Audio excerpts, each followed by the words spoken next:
Assalamualaikum warahmatullahi wabarakatuh. Welcome back to channel bimbalbahasa.official. Oke, di video kali ini materi yang akan saya berikan yaitu tentang menguasai kalimat efektif dengan konsep bimbal untuk kasus kejelasan unsur kalimat. Di postingan atau video sebelumnya juga saya sudah menjelaskan tentang materi kalimat efektif ya, namun dalam hal kehematan penggunaan kata-kata. Nah, untuk lebih jelasnya, seperti apakah materi tentang kejelasan unsur kalimat dalam kalimat efektif ini, silakan kalian simak dan lihat video ini. Buat kalian yang belum like, share, dan subscribe, silakan untuk like, share, dan subscribe. Oke, tetap semangat. Oke, kita mulai saja materi tentang kalimat efektif dan kalimat tidak efektif khusus untuk kasus kejelasan unsur kalimat. Ya, kita tahu sebelumnya yang dibahas adalah kehematan penggunaan kata. Nah, sekarang ini yang dibahas adalah kejelasan struktur kalimat sebagai syarat dari kalimat efektif itu sendiri. Nah, coba kita lihat di slide berikutnya. Ini ada definisi atau penjelasan singkat mengenai bagaimana sih yang namanya kalimat efektif itu ditentukan berdasarkan jelas tidaknya struktur kalimat. Coba kita lihat di slide berikutnya. Oke, kejelasan unsur kalimat di sini berarti unsur kalimat yang efektif minimal harus memiliki unsur subjek, predikat. Boleh ditambahkan objek atau pelengkap dan keterangan, tapi itu opsional ya, tidak wajib. Kalimat yang tidak memiliki satu dari kedua unsur wajib tersebut bisa disebut itu kalimat tidak efektif atau tidak baku. Di bawah ini adalah kasus-kasus ketidak efektifan penggunaan unsur kalimat.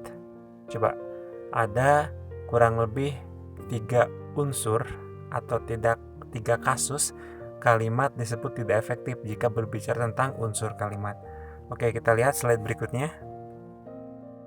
Pertama yaitu hilangnya fungsi subjek ya, itu hilangnya fungsi subjek. Kita tahu subjek itu salah satu unsur wajib sebuah kata atau sebuah kalimat. Nah, ini adalah pola di mana yang namanya kalimat kita sebut tidak efektif jika memiliki struktur subjek predikat ya. Jadi subjek predikat me itu diikuti awalnya atau di awal kalimatnya oleh preposisi.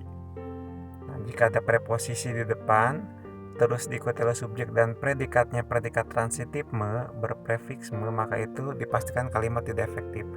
Bimbal konsep alias solusinya ada 2 sebenarnya. Yang pertama itu solusinya hilangkan preposisinya, hilangkan bagian ininya, bagi untuk dalam dengan bahwanya kita hilangkan dengan membiarkan predikatnya me atau predikatnya aktif transitif. Dan solusi 2, preposisi dibiarkan ada, tapi ubahlah predikat me-nya menjadi predikat di. Jadi kalimatnya akan berubah menjadi aktif intransitif. Oke, di bawah ini ada contoh. Coba kita lihat. Dalam makalah ini menjelaskan korelasi antara demografi kependudukan dan tingkat kesejahteraan.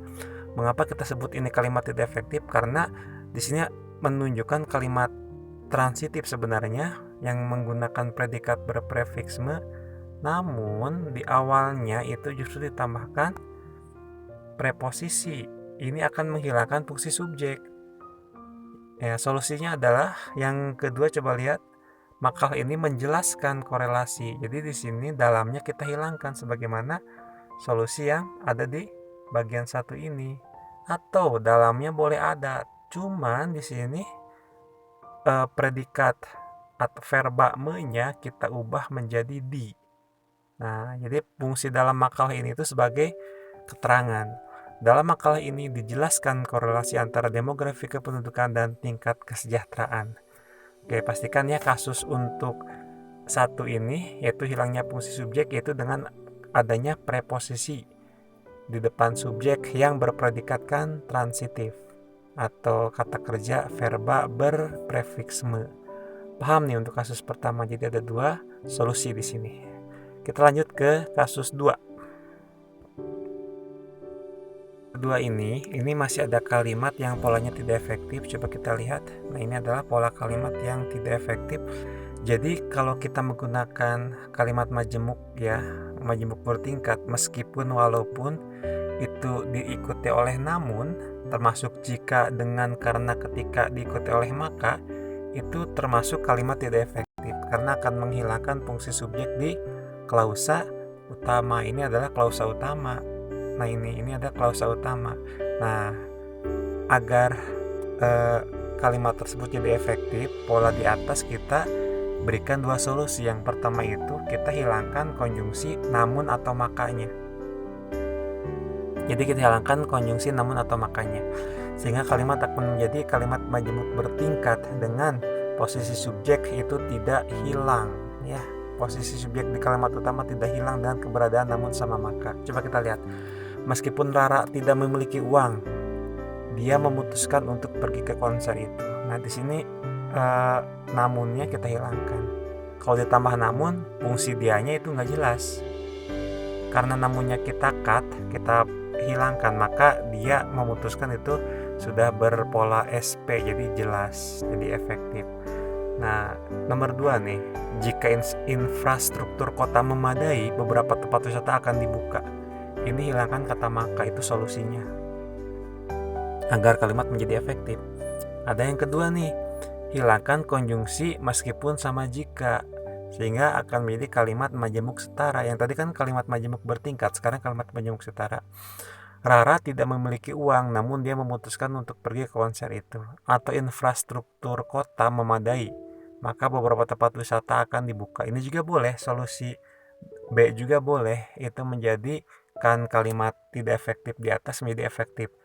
Hanya saja yang paling sering dijadikan solusi adalah solusi yang bagian A ini, dengan menghilangkan namun dan maka untuk pasangan konjungsi di depannya. Meskipun walaupun namun, hilangkan namunnya, jika dengan karena ketika maka hilangkan makanya.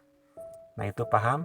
Nah, untuk contoh lainnya misalkan saya berikan secara lisan aja ya. Itu misalkan dengan kehadiran orang tua siswa, maka siswa akan menjadi semakin semangat. Nah, itu tidak efektif. Kita hilangkan makanya. Atau karena kamu sudah memiliki banyak uang, maka bisa dipastikan kamu akan membeli mobil baru. Nah, itu juga tidak efektif. Yang benar adalah karena kamu memiliki banyak uang, dipastikan kamu membeli mobil baru. Jadi makanya kita hilangkan. Oke, paham ya untuk kasus kedua ini. Kita lanjut ke kasus berikutnya. Kasus keempat ya, untuk kasus ketiga ada satu hal yang saya tidak jelaskan sengaja karena tidak terlalu banyak ditanyakan ya di ujian. Jadi langsung aja ke kasus 4. Kasus keempat, hilangnya unsur subjek secara mutlak dalam kalimat menjadikan kalimat hanya memiliki predikat atau predikat objek saja. Misalkan gini, coba lihat dulu contohnya di sini. Mengharapkan kehadiran, ini kan nggak jelas ya siapa yang mengharapkan. Unsur subjeknya nggak ada ini, jadi hilang. Harusnya kita tambahkan subjeknya. Misalkan tuan rumah mengharapkan kehadiran gitu kan ya, atau misalkan kepala kantor mengharapkan kehadiran, atau kepala sekolah mengharapkan kehadiran, itu baru subjek predikat objek. Atau yang keduanya, diketahui bernama Farhan. Siapa yang bernama Farhan? Kita nggak jelas. Misalkan pemuda itu diketahui bernama Farhan, itu baru jelas karena ada unsur subjeknya. Oke, paham nih untuk kasus keempat mengenai hilangnya unsur subjek secara mutlak dalam kalimat. Kalau yang tadi kan hilangnya fungsi, sekarang unsur yang hilangnya. Jadi tidak ada itu unsur subjeknya secara mutlak. Nah, kita lihat slide berikutnya mengenai kasus kelima. Oke, kasus kelima, pola transisi subjek predikat beragen atau berkata kerja bantu dalam kalimat pasif persona. Ternyata pola bakunya adalah sebagai berikut. Ini adalah pola bakunya. Jadi ketika di sini ada subjek pasif ya. Nah, ini diikuti oleh agen kata kerja atau kata kerja bantu seperti sedang, sudah, harus, akan, bisa, boleh, seharusnya. Maka polanya harus ditempatkan ya sebelum subjek kata ganti satu atau kata ganti kedua yang berposisi sebagai subjek kalimat di kalimat pasifnya. Baru kita tambahkan verba. Nah, supaya kalian tidak bingung, coba lihat saja kalimat ini. Ini sebagai contoh ya. Nah, harus pahami dulu kage itu adalah kata ganti satu. Contohnya apa? Saya, aku, kami. Kalau kage dua, kata ganti dua. Kata ganti orang kedua yaitu kamu, kalian. Ini, tugas ini kamu harus kerjakan, itu efektif. Tugas ini kamu harus kerjakan, tidak efektif. Tugas ini berposisi sebagai subjek, berarti yang ini ya. Harus ini berposisi sebagai agen verba atau disebut juga kata kerja bantu. Nah, kamu itu sebagai subjeknya di sini dan verbanya kerjakan gitu.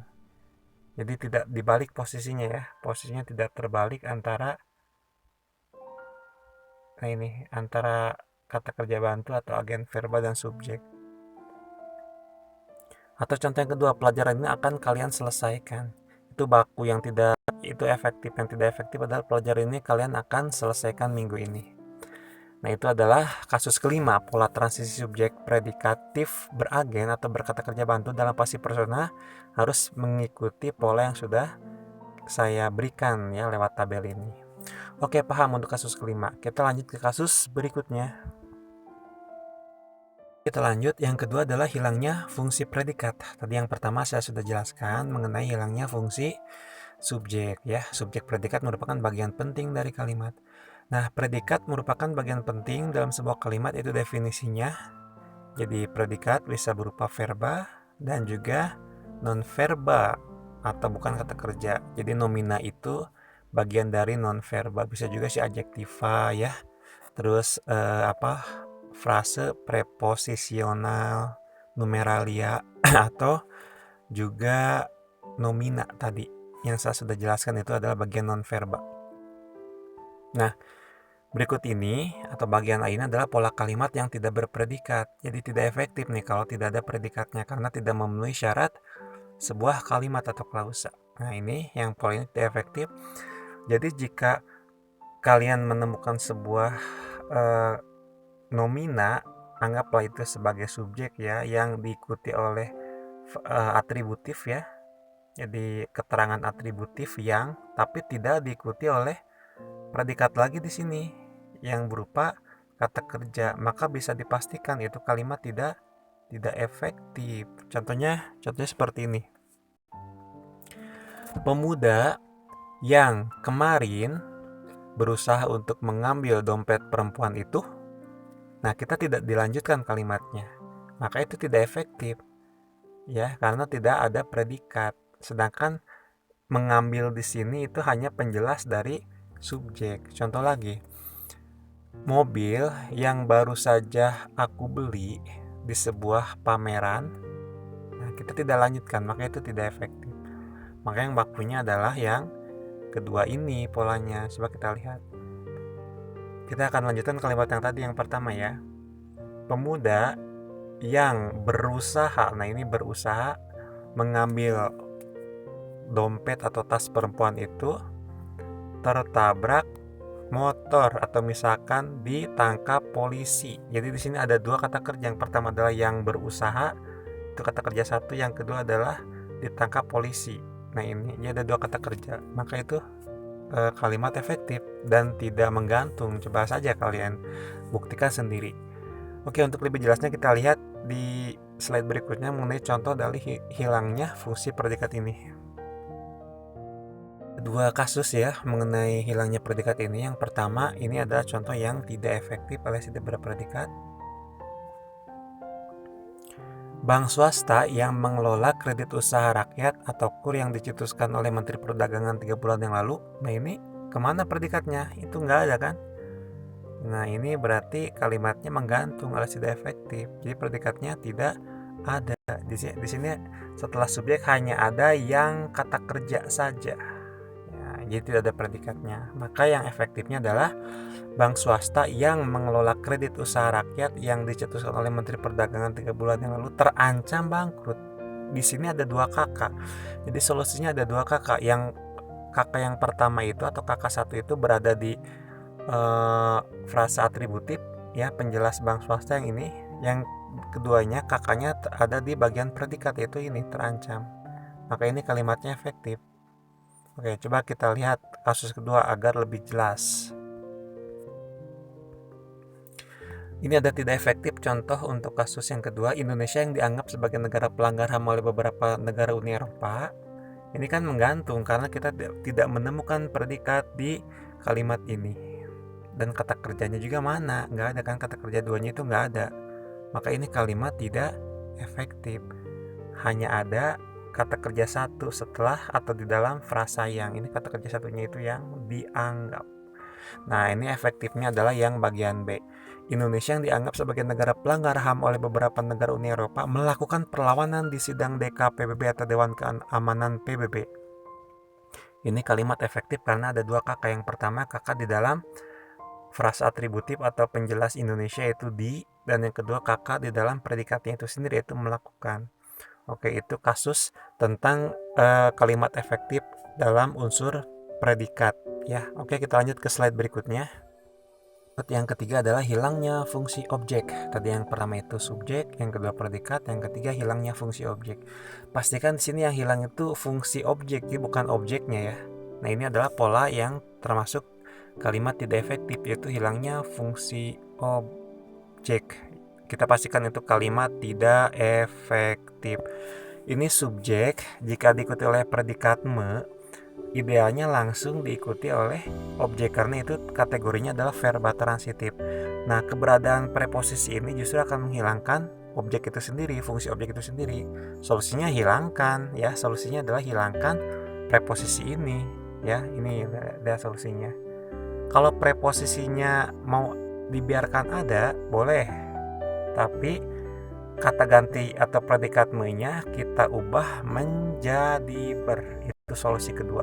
Terserah mau pakai yang mana, yang pasti dua-duanya itu adalah sebuah solusi. Nah, agar lebih jelas kita lihat contoh di slide berikutnya. Contoh, presiden harus memikirkan akan. Nah, memikirkan akan itu tidak efektif karena keberadaan akan. Solusinya hilangkan kata akan tersebut. Jadi di sini kata akannya kita hilangkan. Atau selain menghilangkan kata akan, boleh juga kita ubah predikat transitif me-nya menjadi ber. Nah, itu juga solusi, salah satu solusi. Tapi kalau kita ubah menjadi ber, preposisi akan dan tentangnya tetap ada. Coba lihat di sini. Jadi memikirkan objek atau berpikir akan atau tentang. Contoh lagi, mendiskusikan objek, mendiskusikan bla bla bla atau berdiskusi tentang. Memfokuskan ya, atau memokuskan bla bla bla atau berfokus pada, itu juga salah satu solusi. Atau yang kedua, Firman dan Bayu sedang membicarakan tentang. Di sini keberadaan tentang mengganggu keberadaan objek utama yaitu kasus kekerasan. Maka yang dicoret ini adalah solusi yang pertama, yaitu tentangnya kita hilangkan. Atau bisa juga solusi keduanya, yaitu mengubah membicarakan menjadi berbicara dengan syarat tentangnya itu harus dibiarkan berada. Jadi kalimatnya yang pertama itu adalah kalimat transitif, yang kedua adalah kalimat intransitif. Ini juga yang pertama, solusi pertama untuk contoh pertama adalah kalimat transitif, yang kedua adalah kalimat intransitif.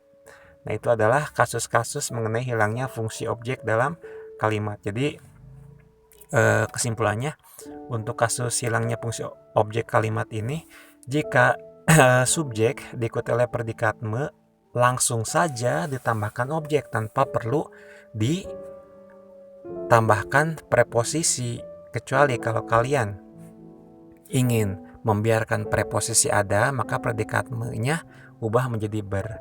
Membicarakan kasus itu atau berbicara tentang kasus itu, berdiskusi tentang kasus itu atau mendiskusikan kasus itu, mengharapkan kedatanganmu atau berharap akan kedatanganmu. Itu adalah penjelasan mengenai kalimat efektif khusus ya untuk kasus kejelasan unsur kalimat subjek, predikat, dan objek. Mudah-mudahan materinya bermanfaat buat kalian. Insyaallah. Penjelasan lengkap mengenai kasus ya kalimat tidak efektif, kejelasan unsur kalimat ya. Mudah-mudahan materinya bermanfaat dan menjadikan kalian itu mahir dalam masalah atau menganalisis sintaks atau struktur kalimat. Buat kalian yang belum like, share, dan subscribe, silakan untuk like, share, dan subscribe. Tunggu saja postingan berikutnya yang bermanfaat, entah itu pelajaran bahasa Inggris atau bahasa Indonesia. Oke, thank you very much. Wassalamualaikum warahmatullahi wabarakatuh.